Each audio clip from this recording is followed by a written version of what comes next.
here's my big thing on parenting. If you push a baby out of your vagina or nut in a girl and make a new guy, 100% of it is your fault. And you got to be able to like take accountability. You got to be able to apologize. You got to be able to say like, yo, I'm human and I made mistakes, but I could have and should have done better and now I will. And my dad like is just a fucking wet blanket of a dude. I don't know. Family brings joy. It's childhood destroyed. Hey, it's Tammy's boy. Tammy's boy. Tammy's boy. Hey, it's Tammy's boy. Tammy's Boy Podcast is intended for entertainment purposes only. Jon Carden is not a licensed therapist. He is just a friend. Welcome on in, everybody. This is Tammy's Boy, and I'm Jon Carden, your host. And my third birthday was at a Burger King. This is the podcast where we talk about generational trauma, but really, it's just about parents. This is my talented producer, Cole Garrett. How we doing, everybody? We've got a great episode for you today. The full video is going to be available on YouTube and Spotify. Please make sure you go like, comment, and subscribe. We're also going to have it on other podcast audio listening platforms. In case you don't want to watch it, I think you should watch it because I think it looks pretty good, but that's just me. But anyway, wherever you watch it or listen to it, try to give us some help with it because we can't do this without you guys, and we're going to try to make them bigger and better. That's enough out of me. Let's get into the show. John, who do we got today? Well, Tammy's kids. Today, we have a good friend of mine, a new friend of mine. New friend. But new good friend. He's the host of, or the co-host of the Chad GPT podcast. He tours with Brian Callen, Nick Callas. Hey. Hi. What's up, dude? What's up, buddy? This is, we've already been talking. Yeah, we've already gotten into so much stuff. But we always start this off simply. It's real simple. It's like, who raised you? God, good question. Who raised me? So my mom raised me, and her mother and father, my grandparents on my mom's side raised me. Okay. And my older brother raised me. So that was the village that it took. And different, I mean, really it was my mom. But, you know, and I'm doing a joke about it right now. My mom would say like she had to be our mother and our father, that whole dynamic. But you know, certain things was my brother's territory. Even things that he wasn't aware of, he was fathering me just by being there. Because one of the his things, presence was his fathering. presence. And I've talked about this on stage and off a little bit. Where like the number one thing that a dad does for his kids by way of to parent them is be there. If you can do nothing but be there, you're doing most of the job. Yeah. Because there's a mental backboard that happens where you're absorbing all the time as a kid. And it's not just masculinity and what it means to be all these, but just there's a sense of safety that you get even if your dad is not a good dad, even if he's an unsafe dad. Being in the household, like I think intrinsically, human beings are supposed to grow up with two parents. I think that's supposed to happen. There's a lot of data to back that. Yeah, and I don't. There's a lot, and one of the, if you wouldn't mind looking it up, Cole, look up the statistics of depression in a fatherless home. And I don't know if when I say supposed to be that way, I don't know that like because I have a bit right now talking about how like dudes are such worse natural parents than women are, and there's biological reasons for that, and there's sort of a lot of social reasons. There's a lot of social reasons. Yeah, like we're giving GI Joes, they're giving baby dolls. Sure, you know what I mean. And it's hard to learn how to change a diaper on something that doesn't have a penis. Yeah. So I don't know. I guess what I'm trying to say is that if you do have both, it's better. I just think it's better. Absolutely. Now, for me personally, I think it would have been worse had my dad been around. My dad split when I was 6, and there was an arduous divorce that kind of was taking place throughout most of my childhood in the background. But he was out of the picture for a while, and you know, so my brother was there as this sort of like monolith of like how to be a guy. Yeah. And then my mom was all these other things, and then my grandparents, you know, we lived in their house for most of my childhood. So, yeah, but what was this? So this is like without a father in the home, basically significantly higher risk of depression and other mental health issues It says compared to those raised in two-parent households. It says 85% of children exhibiting behavioral disorders come from fatherless homes. That's 85% Yeah, I mean, of children going through that's a behavior crazy- disorders. I could have guessed percentage. that. I mean, I'll tell you like straight up. It's one of the things I just say all the time, like personally, is that we underestimate how important it is to keep a father in a home. Yeah. And like not just keep a father in a home, but teach that man the importance of being a father and why he should be there. And like all the things that like we don't teach. The only way that we learn to be parents is by our parents. Right. Right? It's really the only examples that we get are what we're raised with. And think about that with anything else. If you learn how to cook, you can learn how to cook from 30 different chefs. Right. But you can only learn how to do the one most important thing in this life, which is raise a child. Right. Like grow a human. You only learn that from two people. From two people. And think about, for example, like how many relationships you've had or friendships you've had where somebody's making something to eat and you go, you put that in it? And they go, that's how my mom did it. That's everything. Yes. That's how my mom did it. You don't even know you're learning lessons as you're growing up about parenting. You're just accumulating all these weird affects of how to, raise a child. But there's things that your parents say that you're like, I'm never going to say that.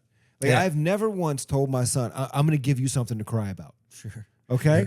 I was told that a lot. Yeah. A lot. Yeah. Dude. I was a cryy kid. Yeah. My mom would be like, I'll give you something to cry about. I'm like, bitch, I'm already crying. Like, why do we got to double down on this? Isn't one enough? You know what I mean? And you know what's crazy is that she was doing so much better than her mom in that moment. Maybe. I mean, I don't know. But like most parents are like, all I got to do is be a little bit better. So whatever you got, whatever your experience of it was, if some lady on the street were to ask her how she is as a mom, she'd go, I'm so much better than my mom was. So it's like, and you don't even know the difference. You almost should have to watch a video of your grandparents raising your parents to be able to really appreciate whatever it is your parents, even if they beat the shit out of you. Absolutely. Maybe they didn't use a bat. And that's a huge margin of improvement. Right? Yeah. I think there's a scale. It goes from like chancla to baseball bat. I think that's the scale, house slipper to something. But yeah, man. So you had your grandparents. What were they like?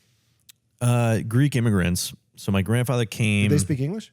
They do. They spoke English. Well, my grandmother though can't read or write in any language.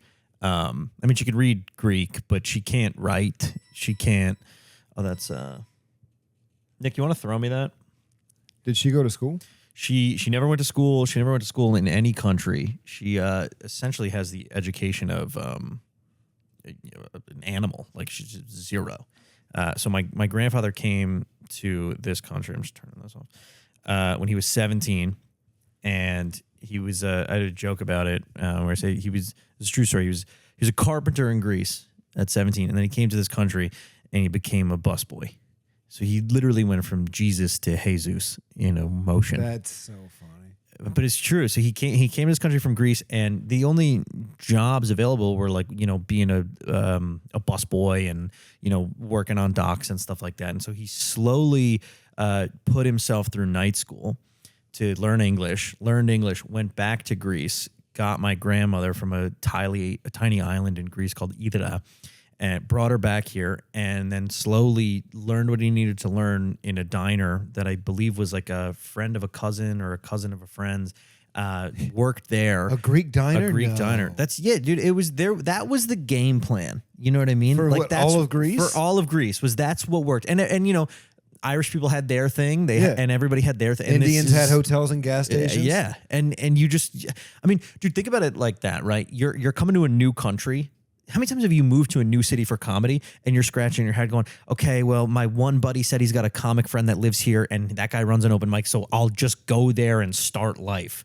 That's what they were doing in another country with no language, no friends, no family. And someone goes, hey, you could probably make, $60 today if you come do this random job you've never done. And you go, okay, well, it's that or starve. Yeah. So you go. So everybody's funneled into these diners. So eventually my grandfather, and he was we talk about him all the time. He was like one of the last real Americans. Like came to this country, salt of the earth guy. Yeah. Picked him up. So American dream, made it happen. Yeah. Yeah, dude. I mean, this is a teenager from another country who doesn't speak the language, who eventually built the diner in my hometown, and it was the communal watering hole for the whole town. Like, dude, I used to joke, like, there were black people at my grandfather's funeral. This is a guy from Greece that does it. You know how loved you got to be to be a 86-year-old Greek guy with a diverse funeral? That's rare. That's pretty cool. It's pretty cool, man. So yeah, he was the absolute man. So like, my mom and her sister grew up working in the diner, but again, raised by immigrants. So, their perspective on what they were allowed to do, what they were allowed to see, like they didn't have boyfriends until they were married. My mom's first boyfriend was my father. Oh, wow. Yeah. And she had 3 kids with him, and then he was out of the picture. And her second relationship was somebody she was with after, I was already, I don't know, like 15. Okay. You know what I mean? So like, yeah, I don't know. So she was without, when your dad left, how old were you? 5, 6. Okay. And then this was an interesting thing. So when I got a little bit older, I started thinking back on like my experience and my experiences with my father. I don't have a lot of memories of him from before they were divorced.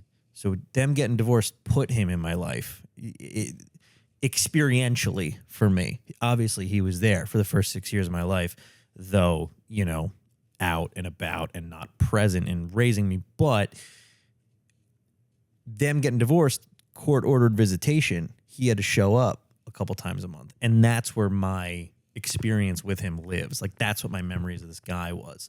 And it didn't last very long, and it was bizarre. And I had to go alone because my older brother was 10, 11. And so he's got all these things going. He's got football and basketball and all these things that he was able to sort of leverage as reasons not to go on these weekends with my dad, but largely just because the experience for him was heartbreak, right? Yeah. Like my dad and my brother were like, that was his football coach and that was his guy who showed him everything. The reason my brother loves sports and all the things that he loves is because of him.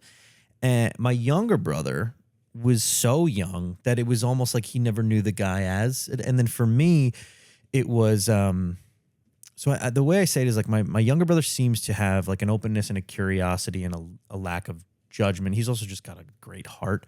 Whereas I think I felt a sense of like abandonment, which then turned into resentment. I think maybe for myself, definitely for him, maybe the world. But for him, it was more like ignorance is bliss. For my younger brother was that. I think for my older brother, it must have been, again, this is all conjecture. I don't know how they feel, but this is what I perceive from it. Have you talked to them about it?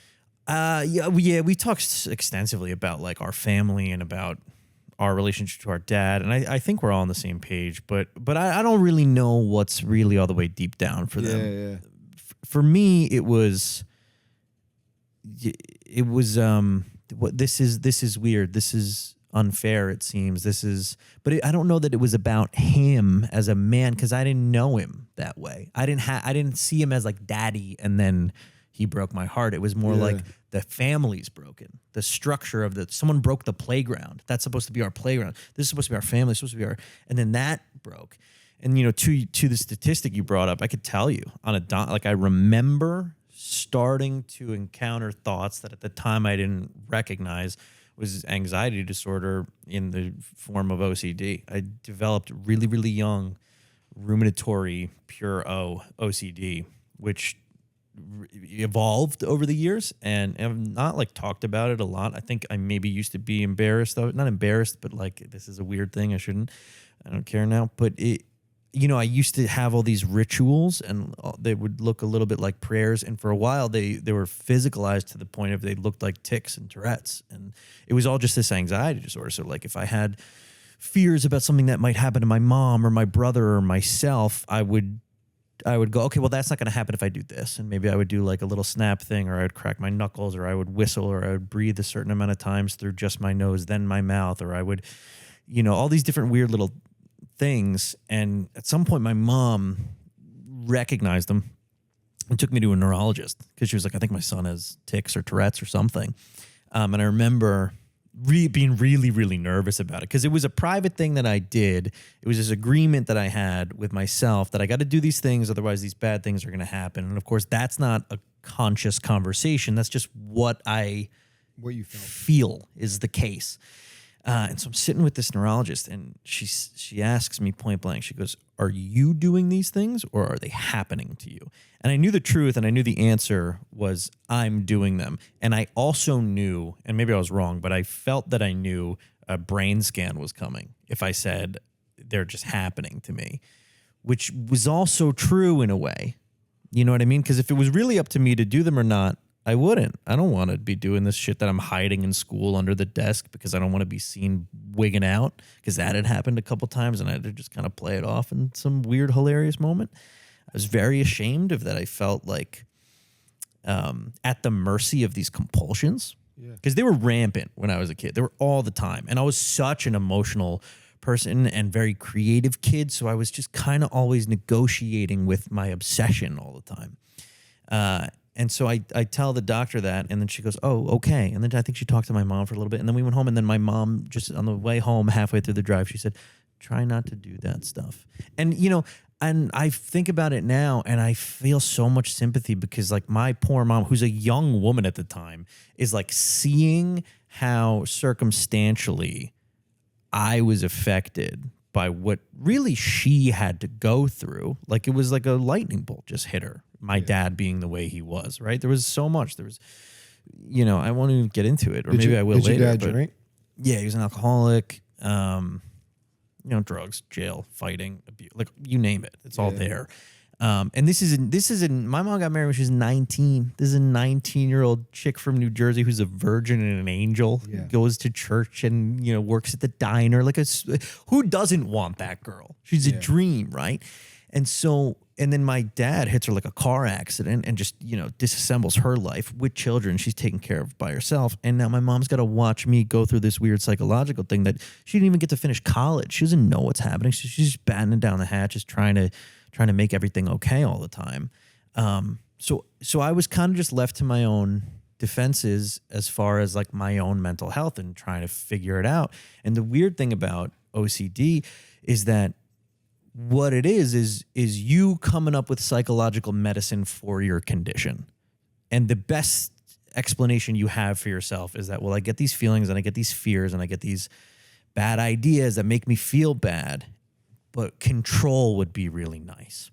So if I can design some type of game that gives me control over those feelings, then I'll feel better.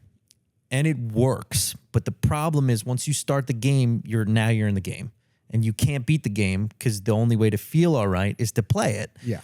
So now for, you know, decades, I'm in this weird cycle of these tics and rituals evolving. And the thing is, I'm competitive, so they got to get better and they got to get harder. And I think, you know, I had a lot of shame and secrecy around them, especially when they started to get a little bit darker and a little bit more extreme. I remember one time, dude, I was I'll like be talking with girls and they'll be like, they'll ask me like, have you ever felt like you had a soulmate? And it's a weird thing to say, but it's true. Like my younger brother that's my soul. Like that's my fucking, he's the only person I've ever felt like is my best friend, but also my younger brother and also my child and also my parent. And my older brother is like my everything. Like he's so far above me. He's like your dad. He's like my dad. Yeah. Whereas my younger brother is a different type of relationship because he's no judgment. Like I remember one time I was in the basement and I was wigging out. I was having a little like OCD thing. Mm-hmm. And I'd never really let anybody see that happen before, but we were, you know, arm in arm all the time, my younger brother. And so he asked me, he's like, "Hey, do you want to play Nintendo?" And he's like looking at the TV and then he turns to, and he sees me like doing this thing. And he waits and he just watches me do it. And then I finish and I know he's watching me, so I'm embarrassed, but I got to do it. And he like looks at me and he waits and he goes, "Do you want to play?" And he just asked me again. And I like, dude, that's such a huge moment in my life because I was like, okay, like I don't feel okay, but like I'm okay for him this way. And I don't know. So like there's a certain type, I had an ex-girlfriend of recent tell me that like love always seems like it involves sacrifice for you. And I'm ashamed to admit that it is. It does involve sacrifice for me. I think that sounds like unbridled acceptance. Yeah, that's how I feel about it.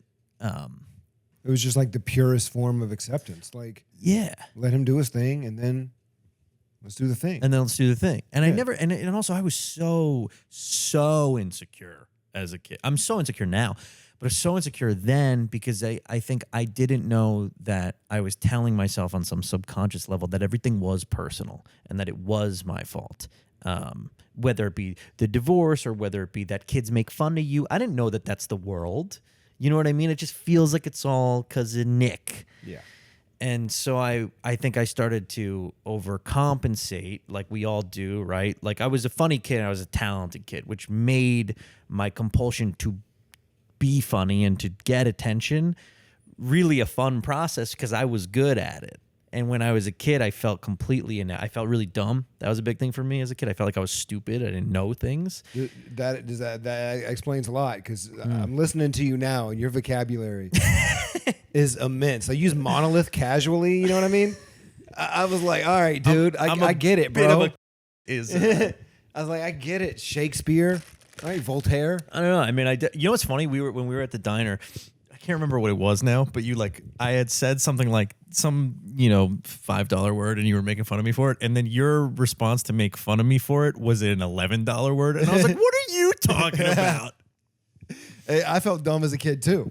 And I felt like everyone was smarter than me. And I felt like my dad was the one that really pushed intelligence and the importance of it. Really? Yeah, whereas my dad was a reader. And I'd play Jeopardy with my dad and he would clear the categories and had a huge brain. And I was always like jealous of my dad's intellect in a way and like wanted to absorb that in. And like my dad was teaching me Latin words when I was a kid and I was learning square roots, when I was like 4 and 5 years old. And my dad was putting, but the only thing he was doing, he wasn't really teaching me anything. Sure. I was just memorizing all these things. Right. And then I could regurgitate it. But boy, did that end up helping me later on. It does because you learn, even if you just have the aesthetic of those things in your head, you as it sits with you over time, you start to recognize that formula for whatever that concept is in other things, and then you can unpack your own understanding of stuff and apply it to shit. Because I think that sort of happened with me too. Yeah, just by way of exposure. Like my older brother is actually a certifiable genius. Like he's one of those kids that he could read when he was like 1, you know what I mean? And there also was a little bit of like a narrative and myth around that growing up. I don't know if it came from my family so much as it did like maybe friends of his or people or whatever, but like Dean is smart was a thing. Yeah. And Dean also was captain of the football team and the basketball team, and he's got blue eyes and he's just he was the fucking man. Like he was just awesome. And so I think a lot of things that weren't natural for me. Like I'm athletic, but I'm not good at sports. Yeah. You know what I mean? And I'm articulate, but I'm not really well read. Well, it's because you have anxiety. Sure. People that have anxiety have a tough time in sports. Yeah. It's because like I'm athletic too, but I also have anxiety. I've never heard someone else say that, but I've always felt that way. Yeah, like, it's anxiety. tougher. It's because it makes you sound like such a bitch to be like, well, I wasn't good at sports because I have anxiety. But like, I'll tell you what, the reason I underperformed at things that physically, like in a vacuum, these tasks I'm actually really good at was anxiety. Absolutely. Like, dude, I have nightmares to this day. I hesitate to call them nightmares, but they're nightmares where I'm in like 7th grade and I'm under the basket and I can't make a layup. I'll score layups all day awake. Yeah. In my dreams, when I'm my me self, I can't do it. I'm so encumbered by like how I feel being watched, which is probably why when I'm awake, I'm like every moment someone's seeing me, I want to be hilarious or want to look good or I want to be interesting or whatever it is. I don't know. The basketball thing, I totally get. For me, it's baseball. Like I played baseball all as a kid, and it was before I really understood that I had anxiety, like, and being at the plate and waiting for that pitch to come through and just feeling all those eyes on you, like even to this day, that like kills me. Just that feeling of like I am the only one up here right now, and it affected me. And I was a shitty batter my entire childhood, dude. The only one that doesn't know how to play right? Like, two quick things. I remember, and this was right around the time like my dad had split. I remember we had baseball practice, and I was so fucking nervous because I could feel that it seemed like all the other kids know how to play baseball. I'm like, this is day one. I don't even fucking know what baseball is. Like, I know it from the cartoon, but like, I don't know how to play the game. And so a kid hits the ball and he's running around the bases. And it's kind of adorable. And it's so sad. I thought I step on the base before he gets there and he's out. I didn't know you had to be holding the ball. Fucking obviously, dude. What's the game if you're not? But so I run to the plate and I stomp on the plate and he whizzes past me and everybody looks at me like I had 10 heads. And I remember feeling really sad. Like it was like the rules don't work for me. I thought I did it. And there were a bunch of things like that. Like I remember one time my older brother and his friends were playing football, and my older brother, it was 3 friends of my brother and him, and they go, oh, well, Nick's auto QB. I didn't know at 5 that meant auto quarterback because it just made it easy for them to play against each other with level set playing field. So I spent the whole time like thinking that auto QB means retard. And that, like, I'm the one that has to throw the ball because I'm, like, retarded, which in a way is kind of true. But, but yeah, like, I had so much anxiety about sports as a kid. Yeah, just let the Todd throw the ball. Where are you at now, like, with your dad? It's a good question. It's funny. I didn't, like, expect in life to be talking about this. But not to say that I don't want to or not willing. But it's a thing just happened. So I had not spoken to him from like after he kind of left the picture until I was like 25. Oh, wow. So there was like almost a 20-year gap there. Yeah. Where you had no contact with your dad, really? None. There was an email that I sent him because I found an email that he had been like corresponding with my younger brother about like basketball and stuff and like lovely shit. So you guys didn't go there on weekends? There was no like... I went for a little while. Maybe my brothers had come a handful of times, but I had gone and again, I don't know. This is stuff that I would like to be fact checked on because I'm sure my brain's version of all this stuff is probably different than what it was. But in my mind, and my headcanon for it is that like I was going every other weekend for like a couple of years, and it was just me. But so then that ended, and then kind of I think at some point in high school. Maybe I was a senior. My brother was like, or maybe I was in, I don't even remember. But at some point I found an email from him on my brother's computer. And I wrote him an email back from my brother's account saying, hey, it's Nick. Don't ever talk to him again. And then a bunch of stuff that would have you arrested because it was very angry and violent. Because I'd never expressed that. But from pretty much the time he left, you take that kid and you put him in high school in Jersey around a bunch of athletes, not feeling like he fit in. Just a lot of stuff. Yeah, I was an angry kid, and I was looking to compete and looking to fight and looking to be accepted and looking to be loved in ways that were obnoxious. And you're not an easy guy to be around for other kids who are also insecure, right? So it's like a very combustible energy. I had a lot of like best friends that would last some period of time. Yeah. And I liked a lot of different types of people, but I never felt accepted and maybe wasn't generally. So, by the time I'm 25, I haven't spoken to him. He hasn't tried either. And then I was in a relationship, and I'm in a fight with my then girlfriend, and it was about some fucking bullshit. And I yelled at her in a way that as it's coming out of me, I'm hearing it, and I'm like, oh, that's not for her. That's maybe not even for my dad, but what's like in here came from something else, and I can't let this happen at people. It's dangerous, like, and not in a violent way, but terrifying. Yeah. Like, and I've had that told to me, like, when you yell, you're scary. And I remember in that moment going like yelling in a way, and then sense memory trigger to when I was very, very little. And I'm sure you know it, like we all do. There is like a guttural man yell that will fucking send lightning up your spine.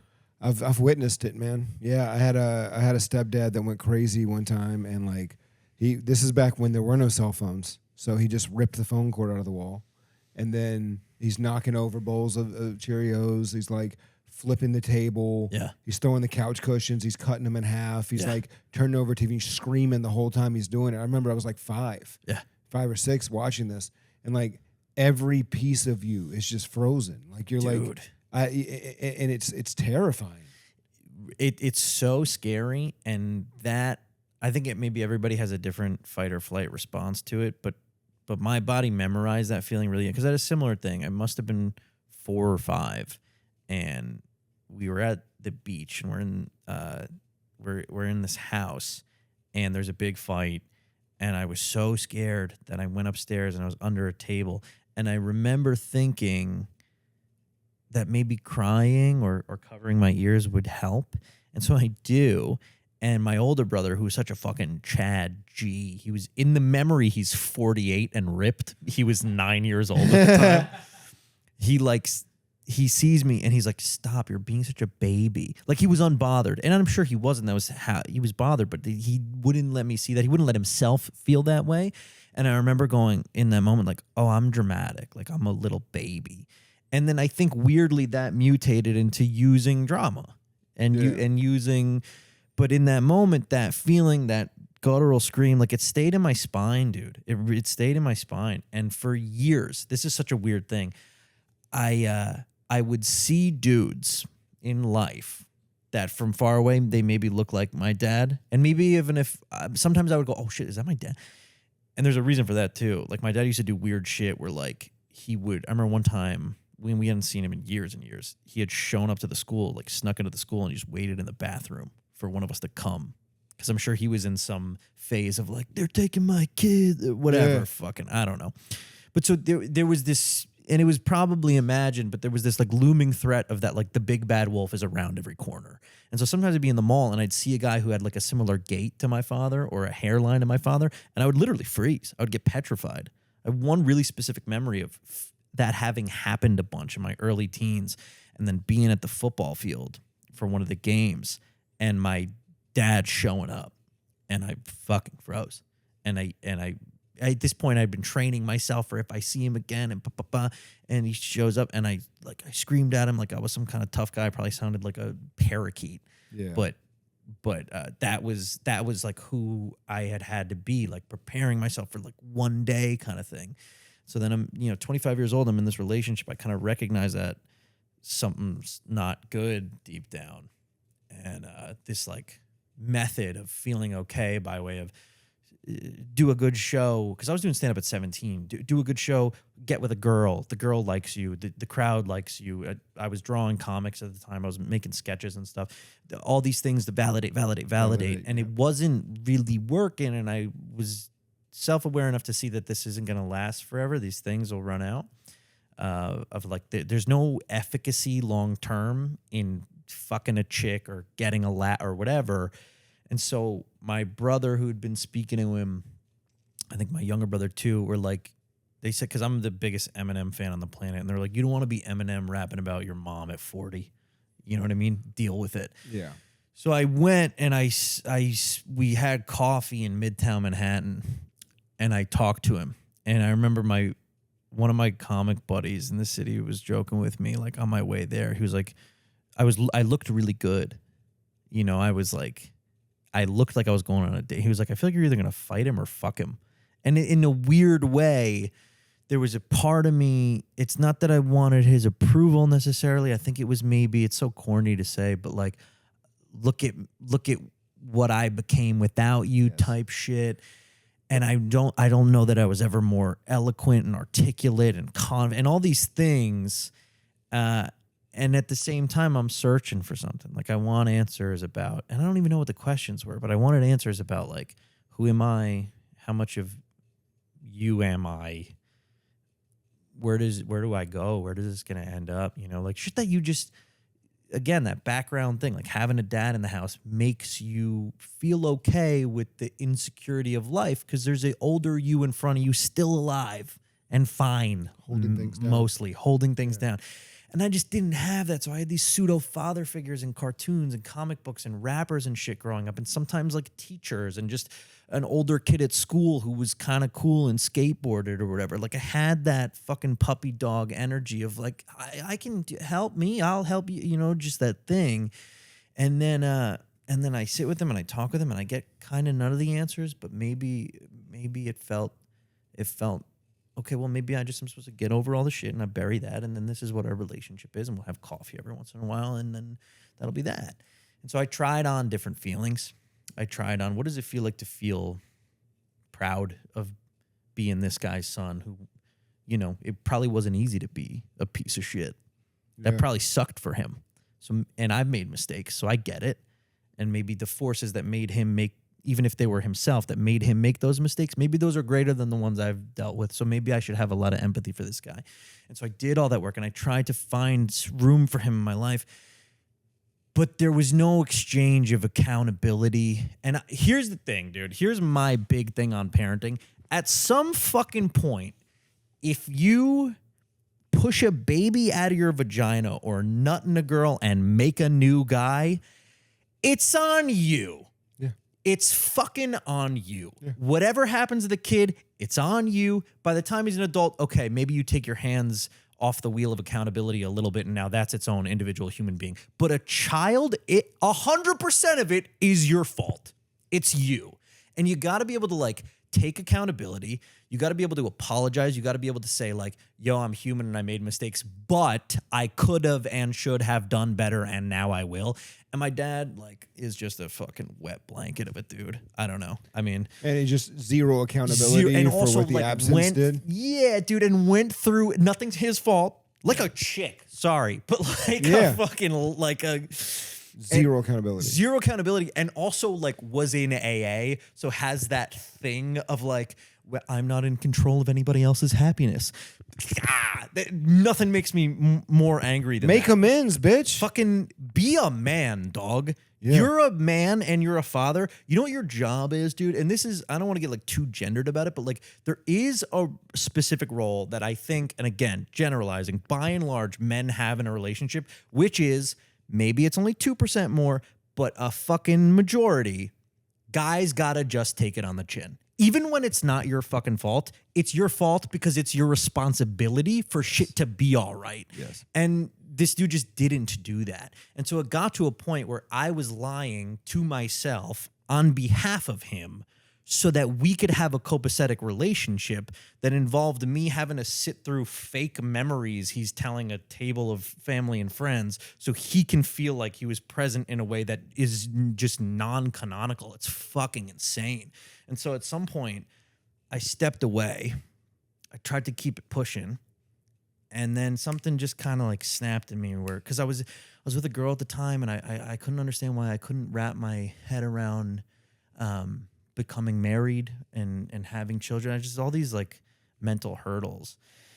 And it's still such a need for validation, just so fucking bottom floor insecure about life.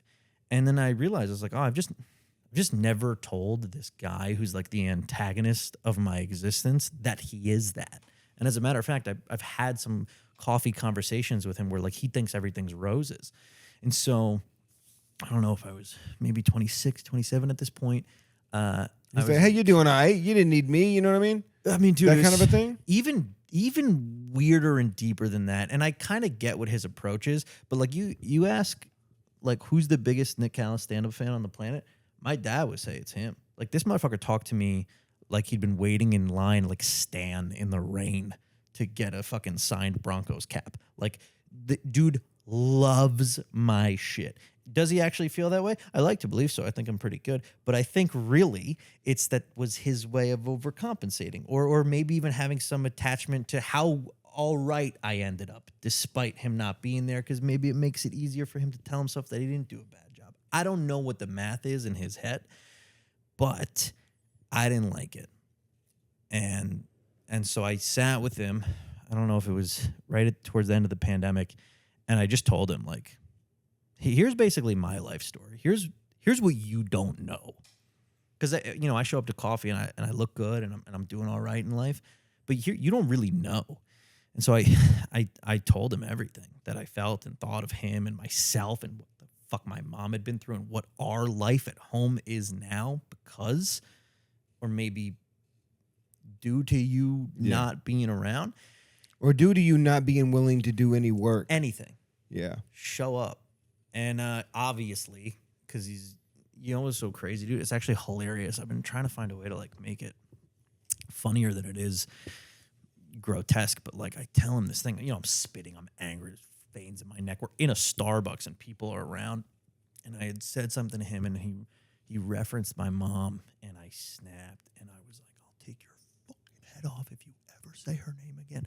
And a guy in the Starbucks looks over and my dad goes, you're making a scene. And I go, you think I give a fuck about this guy? And so there's a dude that's just like, small macchiato, actually it's fine. And just runs out. And so I just came here for egg bites. dude, it's also like right at the end of pandemic. So this guy's like, I can finally get a coffee. He's going there like, I give a fuck about this guy. He's like, wait, I'm this guy.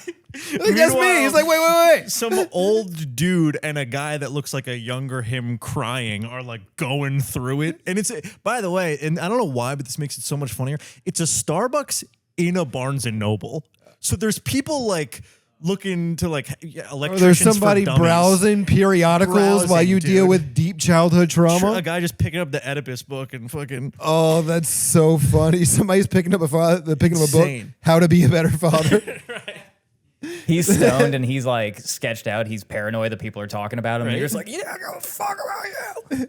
And then you hear that, and then you walk over to the fatherhood section. There's like 8 people standing in it. Everybody that heard it, they're like, yeah, man, maybe I need to work on the relationship with my dad. Like, Jesus, maybe I need to be a better father. It looked like someone was doing like a book reading of Macbeth or something. It was just insane. So I say this whole piece, and he chews it for a second, and then he looks at me, and his most gangster shit I've ever seen. It was absolutely unheard of to respond this way. He goes, I forgive you. Sincerely, he forgave me in that moment. And I was like, oh my God, that's insane. How dare you? So I just left, and I think he followed me followed me out of the Starbucks, and I was just like, I can't. No amount of my vulnerability will allow you to live in this reality for a second. I guess the ice wall of accountability is too thick for him, and that can't be fun. I bet that doesn't feel good. Maybe he's not conscious of it. I don't know, but for whatever reason, that's where he lives, is on the other side of recognizing my experience. And maybe I just got to forgive him, and I'd like to, and I do. I also, here's the biggest problem. I don't fucking care. I know it sounds cool to say you don't care. I actually have a lot of apathy about the situation, dog. I'm 32 years old. I'm trying to make it in stand-up. I got relationships that I need to nurture more than I do. I got my mom to worry about. I got my family to worry about. Like, I don't have time to try to fix this thing you broke because I didn't have it in full form for long enough to want it. I don't need it anymore. And so I leave and we don't talk for a year till now, and I hadn't heard from him. I was in a relationship for 2 years that ended before I moved out of Austin.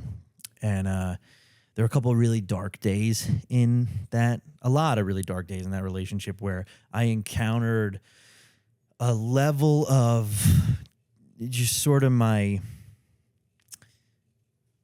mechanism for love and intimacy and relationships being really broken. And the person that I was with was, sort of different in ways that complemented the toxicity of what our dynamic could be. Like, we were a perfect storm of fucked up in opposite directions. And so when it was amazing, it was too amazing. And then when it was bad, we were at each other's throats, a lot of screaming and shit like that, breaking up and all that. And so I reached out to him, not because I thought he could solve it, but because I was so depleted of anyone who understood me that the 2 or 3 times I remember thinking, like, this guy would be the perfect casting for someone who would understand this situation. And one of them, I was coming back from a NACA. So that's all you got to know to know how sad I was. Oh, bro. I'm coming back from like a gig in like a shitty hotel, in Connecticut. Just so people understand what NACA gigs are, because it's inside baseball. It was the National Academy of Collegiate something. It's basically college gigs. Yeah. And you get hired. I'm sorry. I wasn't coming back from a NACA gig. I was coming back from a NACA showcase. Oh, no. Yeah. So it's like 11. You'd think like I would crush at colleges. I'm auditioning for the kids who in college want to cast the entertainment. It's not the cool kids. No. No offense. It's the nerds. It's the most fucking, lip bite. Just, this was offensive. So whatever. I get no colleges. And my agent had said to me, you're going to get a couple colleges. Nobody's ever not gotten one college. There were like, 50 colleges that came to the conference. I had a great set. Somehow, nothing. Nobody wanted to buy me. So I'm driving back. Relationships dog shit. And I fucking pull over and I email this dude. I'm like... And at this point, we hadn't spoken in years. So I email him, hey, it's your son. It's an emergency. Please call me. And he just never responded. And so I'm like, oh, well, maybe he probably didn't get it. Whatever. Fine. I don't care anymore. I don't care.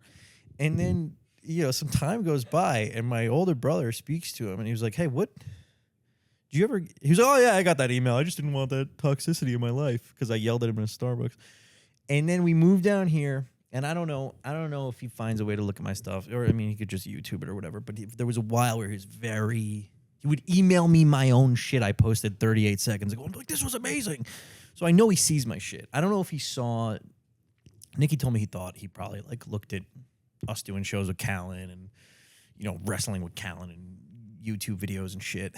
And long story short, as we moved down here, we're not in Austin all but 28 seconds. And my phone rings, and it's him. And I just, it froze me. And I remember, Simmons was looking at me, and he's like, you all right? And I'm like, my dad's calling. And, he knows me, so he's like, oh. And I didn't answer, and he left me a message. And I think during the day, I was like, do I listen to it? What's it going to say? Blah, blah, blah. And then the next day came, and me and Brian Callan and Nick Simmons had sat around. And we made a bunch of good jokes and good videos, and I felt fine. And I didn't think to listen to it again. Brian actually asked me a couple of days ago, he's like, you ever listen to that message? And I was like, I got fucking money to make, dude. Yeah. So I don't know. I'm sure some psychologist or some armchair lesbian would be like, you need to. You need to pull up that message and listen to it right now and start to heal. But also, no, it's in your own time, man. Yeah. It's all your own time. It's all your own schedule. It's on your own clock. Heal on your own. You know what I mean? And then also, I also don't like that I have to do anything. If there's a psych out there that goes part of your hero's journey is to listen to that message, then I go, well, guess what? I'm not doing it because I don't want to be in your prescription of a narrative. Yeah. If I come to it, then I'll come to it. And if I don't, then I will not have had. My relationship with my mother is extremely complicated just because of all the abuse that she allowed me and my brother to suffer. And that's the reason that, I do this podcast. It's the reason it's called Tammy's Boy. It's because it's this moniker in a sense where I am my mother's son, but I am not. You know what I mean? It's like I am her kid, but I'm also not her kid because I'm not the person that she raised me to be. Mm-hmm.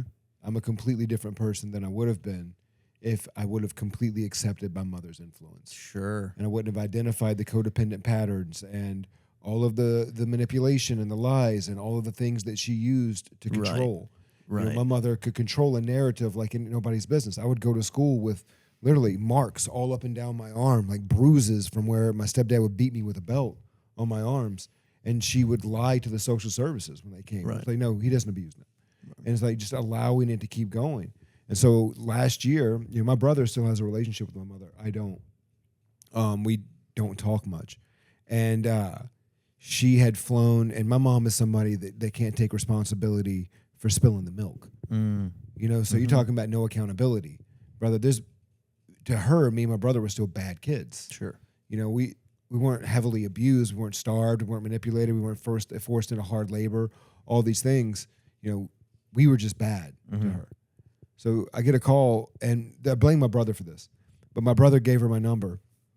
And she apparently was flying to see my brother, and she goes to Austin Airport, and she gets stuck at the Austin Airport. And the way she gets stuck at the Austin airport is she went to the bar. She went to the bar. And she goes, and my flight left early. No, it didn't. Your flight didn't leave early. No one wronged you. What was the You airline? weren't, I don't know, probably something cheap. But no one wronged you. You weren't slighted.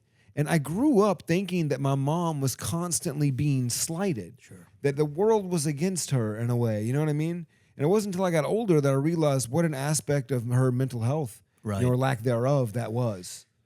And so, she called me and she goes, can you come pick me up from the airport? I'm stuck here for like 15 hours and just like take me on as a voicemail. And I'm like, I didn't respond. I called my brother and cussed him out. And I was just like, dude, what the hell are you thinking? I've worked so hard to sever this relationship and to make sure that this person doesn't have any control over me, to make sure this person doesn't have any say in my life. And then you push her right here to the forefront where I'm literally having almost like, I wouldn't say a manic episode, but I'm definitely like feeling some kind of way about, I got to be there for my mom. Right. Yeah, man. Oh my God, I've got to be there for my mom. Yeah. And it's this duty inside you, no matter how hard they betrayed you, no matter how much abuse you suffered at their hand, you still feel that obligation to be like, that's my dad. Yeah. Or that's my mom.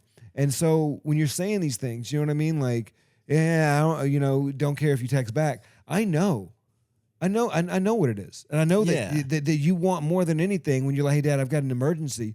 You just want them to do the one thing they've never done and show the fuck up. Right. And you're and you're not inside. There's a part of you that's screaming for that. Man, it's, Or at least for me, like for my mom just to be like 10 days without Xanax. sure. And just to be able to be like, oh shit, this is why this happened. Right. But- yeah. I don't know, because some dynamically of what you described with your mom is stuff that I get. But even actually in this moment is a great example of a time where I feel like sheepish about saying anything about my relationship with my mom, because I have, and probably over the course of my career as someone who's like joked about family a lot, I've not had enough of an obligation to like protect their anonymity or their narrative or their feelings. And right now I'm like, well, maybe that doesn't need, maybe some things are for me and for her. I don't know. The point is, no matter what my relationship has been with her, which has been tumultuous for myriad reasons, she fucking was there. Yeah. She was there. What's your best memory with your mom? Oh, man.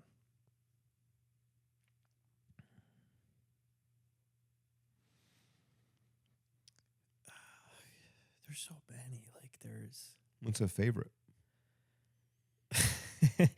My mom and I we'll be in the kitchen, because the way the house is like you come downstairs from the bedrooms and then it's a big kitchen, and she'll be making coffee or something, and I'm in a bad mood or she's in a bad mood, and one of us huffs and puffs at the other, fucking little snarl. And she did something that pissed me off yesterday, or I did something that pissed her off yesterday. And so one of us has to make a comment about it. And God bless me for being funny and her for having an unbelievable sense of humor. Because more often than not, one of us tries to get each other's goat or go for the throat. And then something happens where I say something that's so mean and so true, but meaner than it is true, but funnier than it is mean. I know what you mean. And we go from it is about to get nuclear, and I say the thing, and she cracks this, oh, you motherfucker. And now she was nails in my arms before, and now she's tickling me. Yeah. And we're like lion cubs, my family. So like at 32 and 38, my brother and I are trying to bite and lick each other's neck, and my mom is rolling around in the fight with us. Like, we're like that. And so we'll go from what would have been an episode of Maury to a beautiful little adorable sitcom. wrestling match. Like Yeah. my mom's so funny, and I love. She's the best, and she's so she has egg on her shirt. She'll never. She could be covered in mustard, and you go, "Hey, mustard on you," and she'll go, "What? I have mustard on me? You're made of mustard. What are you talking about? It's not gonna happen. You're never gonna get my mom to." But the right joke just like deprograms it all, and we're laughing so hard, and it's so funny. And my family some wild shit will happen an hour ago, and we're cry laughing about it. You know, with so much disregard for the circumstance. Like we're built that way. And so I have so many memories like that with my mom. And you know, little lovely things. Like I remember, you know, I like grew up wanting to draw comic books and anime, and that was my whole passion in life for 17 years until I tried stand up, and then it took a backseat. But my mom took me once to see whatever Pokemon movie was in the theater. And then afterwards there was a store called Morning Glory, and it was just like a Japanese toy store. And she took me inside, and there was like a pack of Pokemon cards and these little Dragon Ball Z toys. And my mom could see in my head that I was like, I want both of these things. And I was like, which one should I get, Mom? And she goes, you can get both. And I couldn't believe it. Yeah. I couldn't believe it. That like, and by the way, this is a woman who like did everything she could to, you know, contribute enormous amount of money so that I could go to college, and like had gotten us like my mom did things that completely fucking eclipse and dwarf a pack of Pokemon cards. But there was something about that day that Just feels so thing that significant. I love Dragon Ball Z more than the opportunity to be educated in America. Yeah. And she knew that. And so like, yeah, I mean, my mom is a fucking rock star. She's nuts, but she's perfect too. I love that, man. The deep appreciation for the person that stood up. That's Yeah. what it is. Well, That's why it comes down to, like, my ex had said, like, love is sacrifice. And I'm like, yeah, you know what's fucking been sacrificed for me? Physical safety, complete financial destitution went through to take care of me, to love me. You're not capable, maybe, of what I shouldn't need. Yeah. But maybe I do, or maybe I'm used to it, or maybe I just have to know that you could go those lengths. Like, can you live in the deep water of what it is to really fucking be there for someone? Life is not easy, dude. Relationships are not easy. Shit is gonna fucking happen. Our daughter might get cancer. Our son might get hit by a car. How the fuck much do you love? Are you gonna take another job? Am I gonna take 10 jobs for you? What are we willing to give up to have each other? That shit means a lot to me. Yeah.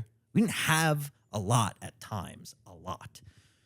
So that shit, I don't know. I think that's why I just, right now, I'm in a phase of like, let me just write jokes and bang chicks. 'Cause what is your love made of, girl that wants me to take her to dinner? Like, okay, what are we talking about? I think that's difficult for a lot of men that have very good mothers. And I don't mean overbearing mothers. I mean mothers that are very genuine with their love, their support.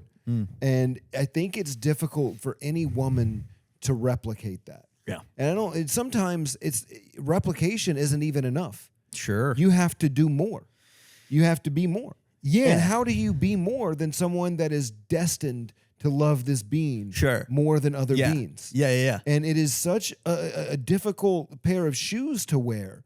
And people wonder, like, Right. why is he so close to his mom? Yeah. Because his mom shows him the purest form of love that he's ever been shown. And you know what's weird about it? Because I am of two minds about it. There's the part of me that is like so emotional about it. But also I recognize completely that like there's a very unhealthy component to what trauma does. I talk about it in my stand-up a lot. Like children of divorce, how you are in a relationship now. That stuff is inextricably a part of me. Yeah. But I don't want it to be. I don't want a relationship with the woman that I have to be anything like my relationship with my mom, except for that we love each other unconditionally, and really what that actually means, and that we have a great sense of humor, and that's it. Like the interplay, the way we interface, I don't want to have any of the vestiges of like my parents' divorce or my insecurities. Like I am trying to like redesign what a relationship is for me, and I don't think it should be made of the same pieces I came to the table with. Absolutely. But that takes a motherfucker that has been through some shit. Yeah. Like all my girlfriends that because I've had 3-4 like relationships that were over a year or more or 2 or whatever, and each of them was with a person who had some like real grounding human experience, like something that changed them in a way that hurt them but opened their eyes and forced them to survive. And like people talk a lot about like trauma bonding, like are we like trauma bonded? Yeah. Shut up. Yeah. Shut up. Because first of all, you didn't, or you did, but that's not trauma bonding. That's talking about your life. We're just talking about We're just talking life. about what the fuck happened to you. And that's what I say about this podcast, is that this show is not about trauma. Yeah. This show is about parents. That's all it's about. But if you follow the roadmap of parenting, it is an arduous journey. Yeah. It is difficult. You know, look at the Langston Hughes poem, Life Ain't No Crystal Stair. You know, it's got tacks in it. There's steps missing. It is an arduous journey to be a parent. Sure. And there are things that you don't know that you need to know. Yeah, man. And also, there's stuff that you're never going to learn. Yes. There's stuff that you could never prepare yourself to be ready for, even if you did prepare yourself. Yes. That shit just happens. But the thing is like parents are the most common thing in humanity. Uh-huh. If you think about it. And that's why I said earlier, it's crazy that we only get 2 examples. Right. You only get 2 examples, and one of them is a guy. So you're 50% fucked. One of them is a man. Oh, man. Dudes are good at certain things, but we're not. That's why when you see a dad, like you were talking before, like your uncle came in and he kissed the kids goodnight. Dude, if that's a woman in the story, that's not a story. If she didn't, she'd be a whore. You know what I mean? Like, what are we talking about? It's such a hill to climb for a man to be a good father, and it's because we're not made of it naturally. Maybe we are, but society has dog walked us through an experience that makes it difficult to naturally be a father. A good father kind of just looks like a tough mom. Yeah. Yeah, I mean, I think there's levels, you know? It's like one of the people that I respect most in this world, and it's going to sound so silly for me to say it, but it's Rick Moranis. And I idolize that man. And it's because he did something that I don't know if I'm capable of doing. Shrinking the kids. Absolutely. And then blowing him up. But he got it back. Yeah, got to blow it up. And then it took over Vegas. Yeah, goddamn. When his wife passed away, he completely quit show business. Became a stay-at-home father. Wow. Left the light. Like one of the biggest comedy stars of the 80s and 90s just completely walked away to be a better father, to be a good dad. Damn, dude. Talk about sacrifice, right? Yeah, But dude. for him, it wasn't even a sacrifice. Right. You know? Yeah, I don't see Kevin Hart going like, all right, maybe only 2 movies this year, you I know? want to be a better dad. Yeah. Yeah, it's like owning the responsibility. And I say it all the time. And this is why I only work every other weekend in comedy. And I will continue to do this until my son's 18. It's because I have 2 legacies. I have the legacy of a comic, and I have the legacy of a father. And I take both with equal responsibility. And so until my son's 18, you know, I'm here every other weekend. I don't care if Big J's calling. I don't care if Adam Carolla, fucking God, can call. I'm here. You know what I mean? Are you taking applicants for new sons? Oh, man. Dude, you're going to have to be able to chug so much Mountain Dew. We end this on quick fun, like one of my favorite things. Based on your childhood and the way you grew up, your relationship with your mother, your relationship with your father, what parenting advice would you give to parents that are raising kids right now?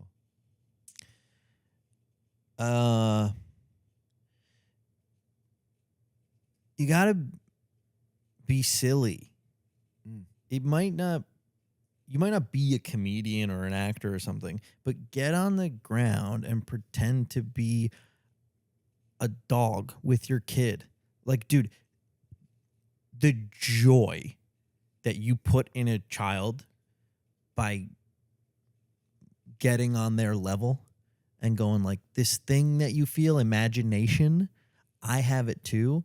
What you tell them when you do that, like me, I play like dinosaurs with my niece and nephew and stuff, or I'll pretend to be whatever thing we come up with, monsters, and run away from each other, but get on the ground and act it out and fucking live that and do that.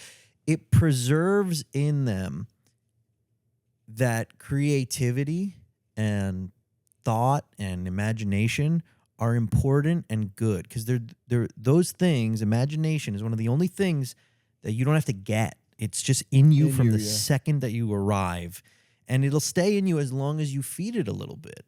And it'll also save your fucking life. You'll be super depressed at times. You'll be super poor at times. But imagination is how you get out of it. You go, well, what if I fucking made a company that provided for me? And what if I met that girl? You fucking need imagination. Yeah. That's the soul of humanity, is imagination. So get on the ground and play with your kid in a way that is hilarious and stupid and embarrassing for you, but funny for them. Those memories will last them, dude. Yeah. I love that. Be silly. Be silly. I love it. Well, thank you for being on, brother. This has been one hell of an episode. Yeah, probably like I don't want to demean any other guests, but you're definitely one of the most emotionally intelligent people that I've talked to, just about your own trauma and like how you've processed it, and you know the way you feel about it, and the fact that you're honest about the anger that comes from it, and the way that you handle things with your dad. And I mean, I appreciate you sharing, man, because I think there's a lot there that people can relate to, and there's a lot there that people can see, because I've seen a lot of people grow up in houses, without dads. And I've seen what that does to people, and just the resentment, the anger, and the way you've handled it. It's honestly, it's all worthy. Like, oh man, you're in a way better place than most people would be. And I just want you to know that. Thank you. Yeah. So this has been another fun-filled episode of Tammy's Boy. Do the liking and subscribing thing, and we'll see you next time. Thanks, guys. Did your family bring joy? Was your childhood destroyed? Hey, it's Tammy's Boy. Is your mama alive? Did your daddy make you cry? Hey,